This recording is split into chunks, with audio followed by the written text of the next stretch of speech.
Hello everyone, welcome back to another video with me. My name is Cotton Candy Doll. If you're new here, then welcome all. This is a shifting video. You're not going to hear any weird noises in the background, or you might if you're coming from outside. So anyway, I'm going to jump right into what happened. You guys remember my last video when I talked about Toshinori being gone and I don't know when he's going to come back and all this, and how I didn't want to shift back to my hero because he wasn't there. So I came up with an alternative. I thought maybe if I shifted to Sailor Moon, that would make like a huge difference. But then, honestly, at the last minute, I sort of chickened out because I remembered all the characters died at the end of the first season. And actually, I think it was my favorite character that got like impaled or something. So yeah, I was like, you know what? It's going to happen. I'm going to go there, and for some reason I'm going to end up getting like impaled or something. Something crazy might happen to me. I don't know. You guys know my experience about when I shift places that I don't normally go to, how things turn out for me. So I tried to, I don't know how I really felt about that to begin with. So anyway, when I went back to my hero, and I didn't want to share, so I told a friend of mine about what happened, because, I do have people that are in Discord that I talk to, and I sort of told them about what was going on in my hero. And at first, I didn't think I wanted to share it with you guys, but I figured I might just share it because I feel like there's like a bridge between me and I'll just tell you guys what happened. Anyway, and actually I had a lot of fun when I went back there, so I'll tell you guys what happened. So initially I went back to Keigo's house. I figured Endeavor would be there since Keigo was still gone. But surprise, surprise, Keigo was actually back. And so I told him I was just coming to get Frodo. And he's like, why are you going to get Frodo when I just got back? I wanted to like spend time with him. And it's like, it's okay, I got him. So I went to grab him and he's like, where are you taking him? So I sat him on the counter. And I'm like, look, I'm getting ready to take Frodo with me, so that we can hang out together. Since you weren't here, that's not really my problem. And he's like, I have to work. So his big thing was that he had to work. And so he didn't want to miss his little bit of time with Frodo. He wanted to, get ready to have breakfast with him and all this stuff. And Frodo hasn't eaten yet. This, that, and the third. So then I'm like, what are you making? So he went and he got, Keigo went and got some, what kind of wine is that you get? It's like sparkling wine. You use it to make mimosa with. So he got that and he got 2 glasses. And he's like, so he pours our glasses and everything. And he pours he puts the wine bottle there. So actually the wine bottles, they don't even have, the wine glasses don't even have the wine or anything in it yet. All it really just has is like the orange juice. So that's sitting on the counter. So I put Frodo on a counter on the other side of them, like right here, so he's sitting next to them. So while he's talking, he's grabbing his drinks out. He's like, was just getting ready to have breakfast with Frodo, that's all. And then I was like, well, I kind of wanted to join him for a drink because I figured it would be nice to get a little drink. I can have a little sip with him, and maybe it'll be comforting to me since Toshinori's not here. But instead we got into a full-blown argument, okay? So we arguing right in front of Frodo. And I was like, well, nobody told you to leave. You just up and left like that out of nowhere. And then, so blah, blah, blah. We're carrying on with our argument. And I guess Frodo was like, he's got tired of hearing us yell or scream at each other. So he decided he would just knock our glass on the floor, knock the wine bottle on the floor. So everything so what happened was the way that, so Keigo was on this side, I was on this side, okay? Frodo is in the middle, the stuff is here. Frodo just went like that. It just knocked everything off. So that stuff kind of is sort of, when it smashed in between us, I stepped back. But while I stepped back, I grabbed Frodo. And I said, okay, Frodo, you're going to go to bed now. Even though you just woke up, you're going to bed. And then, so I'm taking him back to the room. And I was like, so what are you going to do about what he did? And he goes, I'm not going to do anything. I can't look at Frodo get hurt. I can't afford to see him get hurt. And he's like, I don't like that. And I can't deal with him being in pain or anything. I go, so your kid will basically say they want to blow up the planet, or if they try and destroy something, smash it with a hammer, you're perfectly okay with that? And I said, that's not okay, because you're basically not really raising, you're not disciplining our son. You need to discipline him because he is not well behaved. So when I snatched him up, I put him in his crib, and I came out of the room. So I'm walking toward the glass, and he's like, stop. He's like, where are you going? I'm like, I'm about to leave because I feel like it was a waste of time for me to come here. And he's like, don't go nowhere because it's glass all over the floor. So I'm just standing there. So then he's like, come on. So then he comes over, and he's like, gosh, I forgot what the argument. We were still arguing the whole time. So, I mean, he kind of roughed me up a little bit. He, like, grabbed me, and he's like this, like, listen, like, talking to me. And I'm just like, you know what? I'm like, this isn't going to work. He's like, what's not going to work? So he came and he sat me on the couch. He's like, we need to talk. And I'm just like, we are talking. Like, we're already talking. We've been doing this since I got here. Like, I said, what's going to make this better? And he's like, let me finish cleaning up the glass.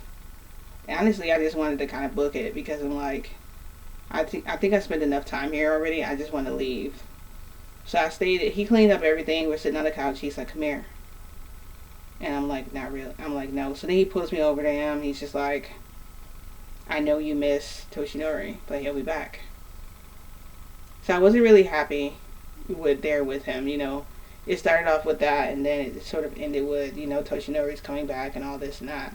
Which I've had one of you guys on here comment and say that, you know, Toshinori will be back. And I'm really glad. I'm really happy that, like, you said that to me because, honestly, I can't imagine him. I don't know. I mean, it's like everyone's saying, like, he gone. And then no one ever says, you know, remember he's going to be back soon, though, or anything. Like, I want to believe that he'll be back soon. I hope he is. So, I don't know. I just was hoping for that. But, like, my whole argument with him, it was a pretty big argument. And I wasn't going to share that with everyone because I was just like, first off, I don't remember the whole conversation because this is why I tell you guys as soon as stuff happens. That was literally my only shift there out of the time I went back when I was with Madara. So, and that only took me, like 7 minutes to explain to you guys. And that would have been like the end of my video. So that's why I don't remember the whole conversation, but I know that we made up at the end, you know. It wasn't, at the end I felt better. We weren't arguing anymore. So we were in a good page. And I think he's just frustrated too because I'm not just going to go along with anything anymore. Now I'm like kind of standing up to everyone. I'm like putting my foot down about what they need to do. And as far as Frodo goes, I don't know. He's too cute for me to do anything. Like, I can't discipline him by myself. You get what I'm saying? Like, if everyone else was doing their job, yeah, Frodo is a job, okay? If everyone else was doing what they were supposed to do with him, then I wouldn't feel bad having to discipline him. The thing is, you're supposed to nip it in the bud as soon as it happens. I know Endeavor does it, and I know I do it. But I don't know about Bakugo. I'm sure Bakugo doesn't touch him. Like, he doesn't, so. I know Bakugo keeps him down, too, sometimes, and it's like, the people that I don't expect to keep him are the ones keeping my kid.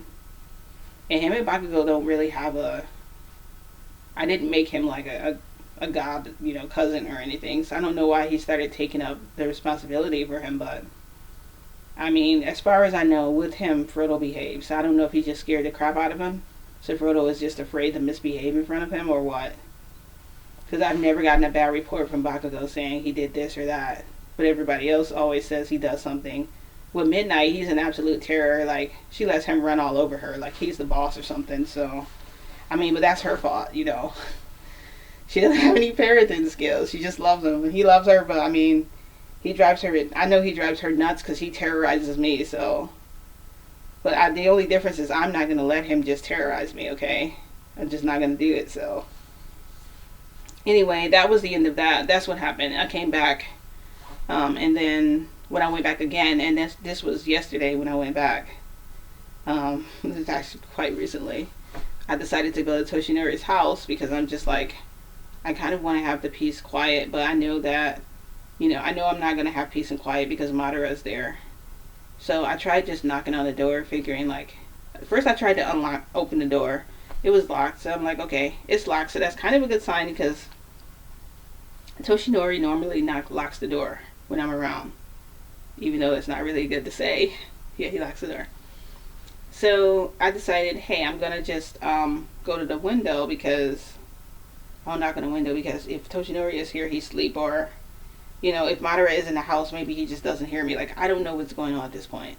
So I knock on the window and I see like a body in the bed, and I'm just like, oh my gosh, he's probably back. And I knock again, and he turns over, and like his hair is everywhere, and it's Madara. So his long hair is in his face, it's all tangled up and everything. So he gets out of bed, he's wearing a robe again, and the robe. He's not wearing a shirt under it, so I don't know. Like, I'm not really sure how he. Whatever. I'm not gonna. This not my. It's not my place.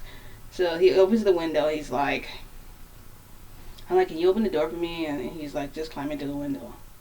I was like, I don't really, want to climb through the window, because the window is kind of. I gotta admit, like, I was really determined when I was spying on Toshinori and like stalking him. I was really determined because that window is kind of high. Like, I wasn't really that reluctant to do it. He's like, just climb in the window, stop playing, and he just opened it up more. So he grabbed my hand like this, and he was like, hold on. So he helped me climb up into the freaking window. And I was wearing a dress because I figured I would dress up really nice because I figured Toshinori might come back.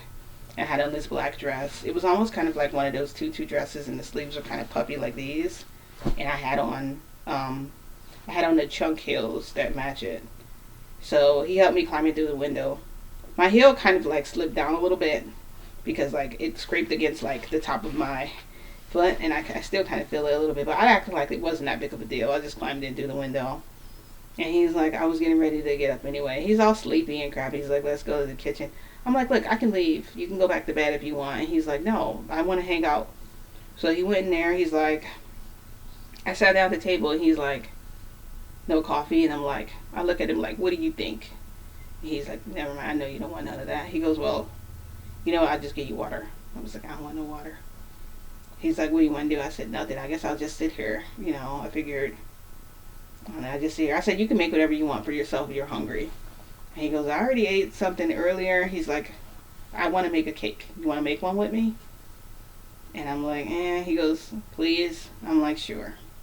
So I get up. He's like, all right. He's scrambling to get stuff out of the fridge, and he gets out like 2 tablespoons of butter, some vanilla. Like, he starts grabbing stuff for this cake. And I'm like, where's the box? And he's like, there's no box. I'm making it from scratch. I'm like, really? From scratch? He's like, yeah. So he had me get out the whisker. He put all the dry ingredients together and stuff, and the flour. So I'm sitting there stirring it, and he's like, you need to stir it like this. And I'm like, no, I'm stirring it like this. So we're arguing about how to stir it. Then I tell him, I'm like, I'm trying to do this for my business. So, and then he interrupts me. He goes, you must be pretty lonely at home without Toshinori around. You must really be missing him. And I'm just like, yeah, I miss him. Of course. And he's like, whenever you feel lonely, you can come here with me and we can just hang out. And I was like, well, Toshinori will be back. He's coming back. And he goes, yeah, he's coming back. And he says it like, yeah, sure. Like, yeah, okay. And it's like, he is going to be back. He just went away for a while. Like, I know he's coming back. Because Keigo left for like 2 days and he came back. But I didn't share that with him. I'm just like, whatever. So we're stirring the cake and stuff. And then, so he's like, I'm tired of you looking at me like that. I'm like, looking like what? He goes, that face. Like, you keep looking like the freaking world fell on you. You just said he's coming back, right? Do you believe that or not? And I'm like, yeah, I believe it. And he's like, okay. So then I took the spoon I had and I was just stirring it, right? I was just trying to get the edges of the bowl because I do eventually want to start doing a lot more baking than I am now. Like in reality, I want to start doing that because I bake, okay? I do it a lot. I do like sweets and cupcakes and stuff. So I get like the outside of the bowl. I kind of get my attitude together a little bit and I try to perk up because I'm like, I guess he's trying to really cheer me up and I'm just being like a downer. Yes, this is not We Happy Few, but yes, I was being a downer, okay? I didn't take my joy. So I was sitting there stirring my stuff, and then all of a sudden out of nowhere, like a freaking piece of like some like stuff splashed on my face, and I'm just like, what the heck is this?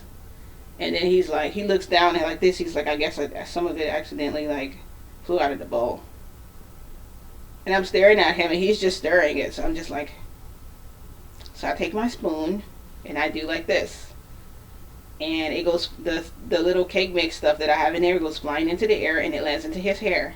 And he does like this, and he goes, my hair. I'm like, yeah. I'm like, that was an accident. It must have just flew out of my bowl. So then he's like, you did that on purpose. I'm like, no, I didn't. So then I keep stirring my stuff, and then next thing you know, like, something just freaking splats on my eye. And I'm just like this. I'm like, you know what? And then more of it splats on me. So now he's laughing. He's like making it splash in my face. So then I took my hand, because he doesn't know me. I'm freaking crazy. And if you want to get into a fight with me over like a food fight, then I'm going to just use everything I got. So I took my hand, I put it in there, and I went over to him, and I did like this to his face, and I kind of mushed his face. So he had it like all in his face. So he took his bowl, and he put it over my head. So then the stuff was like, the slimy stuff is just dripping down my face, and he's doing like this, like rubbing it in my hair. And I'm like, stop it. So then he's like, what? I'm like, nothing. And I'm like, look at the big mess we made. And he's like, yeah, we did make a big mess. I'm like, clean up the mess. It's everywhere. So then he grabs some paper towels. I know. I'm being like a real Debbie Downer. So then he's like, he starts cleaning it up. And then I'm like, it worked. So he started like cleaning up and everything. So I grabbed the rest of the cake mix bowl, and I poured it over his head. And he was like, ew. So then he's like chasing me around the table with like, he has a creamer in his hand, right? So what he did was he took the Cool Whip stuff he had, whatever he was using, not Cool Whip, what is it called? It's like heavy cream. And he had to spend all this time whipping the cream into shape, right? Because he was still whipping it. He was getting ready to try to like put that in my face. Yes, I was running from him, and we were getting cake mix and stuff all over the floor. So then I was just like, wait. I was like, stop, okay? I was like, okay. And I just started laughing. So then he finally put the bowl down. He's like, I finally got you to laugh. He says, okay. He's like, I accept defeat this time. So like, I basically spent my whole time like cleaning up after that. And it was something about cleaning up Toshinori's floors was just really liberating to me. So like, and the cake batter was really good, even though he made it from scratch. Like, I'm trying to remember all the ingredients he used. He used like baking powder. He used vanilla. He used 2 tablespoons of butter. He had oil too. I don't know what kind of oil it was. He had confectioner's sugar. He had some kind of sweetener. Confectioner's sugar and sweetener of some kind. I don't know, but it made it taste really good. And yeah, so we basically wasted this cake mix stuff trying to like make it or whatever. So afterwards, like, I basically just like took a shower, cleaned myself off, and then I came out to see what he was doing. He was like laying down in the bed. Even though he had like cake and stuff on him, he was like laying down. And I was like, okay, it's time for me to go. And I literally just left out the front door. I figured there was no point in me staying longer, so I just left. So I shifted back to my guide, and he's just like, my guy picked me up, but he was just like shaking his head the whole time. I'm like, what? Did you see all that? He didn't actually speak or say nothing. I think I only heard him ever speak to me like one time and really say something. I think he got upset or something. He actually spoke, which is just weird because he never speaks. So yeah, so he basically shifted me back here, and I'm just like, okay, so Toshinori isn't there, but at least when I went back, I wasn't feeling bad. I was able to like actually feel happy because I had someone trying to like cheer me up and make me feel better. Now the argument between me and Keigo, yeah, our argument got heated real fast, but we did make up afterwards, like a lot. I don't know, like I don't know how to what's the word? I don't know how to. I don't even know what the word for it is. Like cope with. It's I didn't give in, but it's like I stopped fighting about the situation because it wasn't helping. Just arguing and yelling wasn't helping. And honestly, I think the reason Frodo dropped that stuff on the floor, honestly, was just to make sure that, you know, he was trying to stop us from fighting. But this kid was like laughing the whole time. Like, how can you be that terrible? Like, seriously.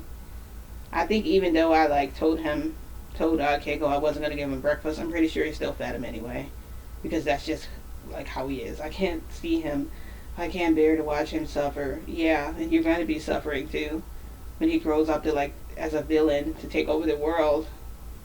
I don't know. I don't want to think of that, but I can't help it. With he's not an angel. Like I thought I would have an angel by now. I don't know. So yeah, so that's what happened. And like I said, off the record, I don't always like to share everything. I like to keep some things to myself, but I figured I would put that part in there because Kegel came back like 2 days after he left. So it wasn't like he left and never came back and didn't say a word to me. I mean, I found out he left and then he was back within 2 days. So I told him, he said in the future he's going to tell me what he's planning to do and that he's not going to be like Toshinori and just leave me in the dark so I know nothing. And I asked him if he knew where Toshinori was, and he said no. So there's that too. So I feel like Toshinori's been really secretive. Like he has a lot of explaining to do when he comes back because I am not going to take this from him. I do still want to try to ship to the Sailor Moon, but I just don't know. Like I gotta find somewhere really safe where like nothing ever dies, like Jewel Pad, like that. I've still been trying to shift there. Like I have not mastered that yet. At some point I will be able to, I'm sure. I don't know. What do you guys think? Like, I just want to hear like your comments, what you think about the whole thing. Like, if you could shift anywhere, where would you go? That sort of thing. Like, where you would go and shift. Also, if you want to like go on my Discord, it's like completely dead. Like, it's full of zombies. I think someone else went on there. One of you guys went on there, and you were like, yeah, it's definitely like dead as a doorknob. So there's that too. But anyway, I'm gonna end my video here. And I'm gonna basically I'll keep you guys updated on what I decide to do. I'm gonna wait a little bit longer before shifting there because I feel like I'm not being patient enough because I have no patience.